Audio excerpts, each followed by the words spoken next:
Hello, everyone. My name is Charles Dean, and today I will be working on our chapter 17.1 case study, where the title is Corporations, Innovation, Change, and Motivation. And the video link will be here in the Dropbox.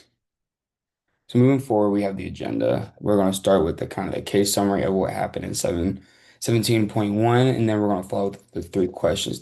These three questions that we will be talking about start with question one, which is the culture of Nucor. Question two is the executive pay at Nucor not present within other companies.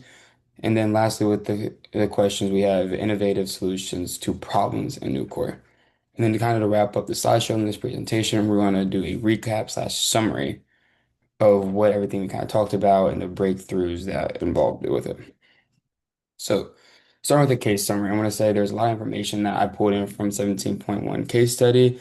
So, starting off, we have decentralized empowerment. We have Nucor operates with a flat organizational structure that gives frontline employees autonomy to make key decisions and solve problems directly. Then we have performance-based pay, where the company ties most worker and executive compensation to individual and plant performance, promoting fairness and shared accountability. Then we have strong, inclusive culture within this company of Nucor. Nucor fosters a non-union, team-oriented culture, emphasizing trust, respect, and a we're all in this together mindset. And second to last, we have this innovation through people, the innovation through the company and its workers.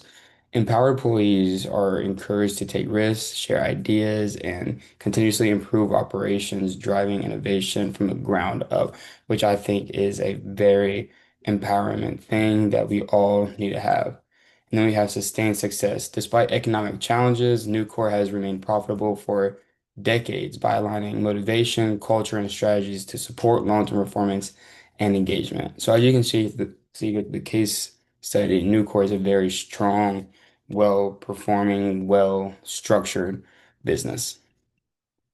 So we have the culture of Nucor. We see that Nucor is empowerment and decentralization. Employees and the plants have decision-making freedom. So it's not something that's going to be where everyone is kind of under a dictatorship. People have the plans to have decisions making of freedom. Then we have owner operator mindset and accountability. We have high performance orientation, teamwork and trust, and we have a low bureaucracy, flattened hierarchy. So it's very employee based, kind of run itself, where you have strong managers, but the culture of New Work that new core is this mindset of accountability that breeds high performance and operation orientation. Sorry. So then we go on to question two. We have executive pay at Nucor not present at other companies. How pay practice works. Executive and manager bonuses tied to a corporation's performance, return on equity, not just their own departments. So this kind of pushes towards a more of a growth beyond everyone, where you're not going to have a set pay based on a negative output of the company. If the negative output of the company is decided, that will reflect the manager's pay. So we have broad performance-based compensation for all levels, not just the top. And we have modest base salaries plus substantial performance incentives.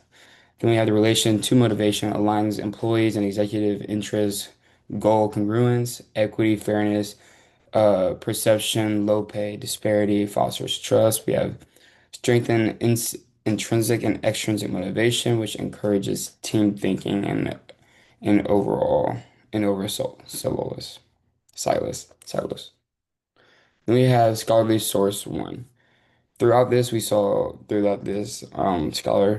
source that I had, we have Newport's formula for success seems simple, align company goals with employee goals, and give employees real power to make things happen, which I think is very powerful.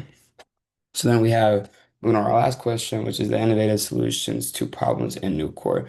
Mechanisms by which culture supports innovation, risk tolerance, psychological safety mistakes are accepted so long as learning occurs. Frontline ideas, generations, empowered workers' purpose, process improvements. We have fast communication and minimal hierarchy allowed rapid idea diffusion.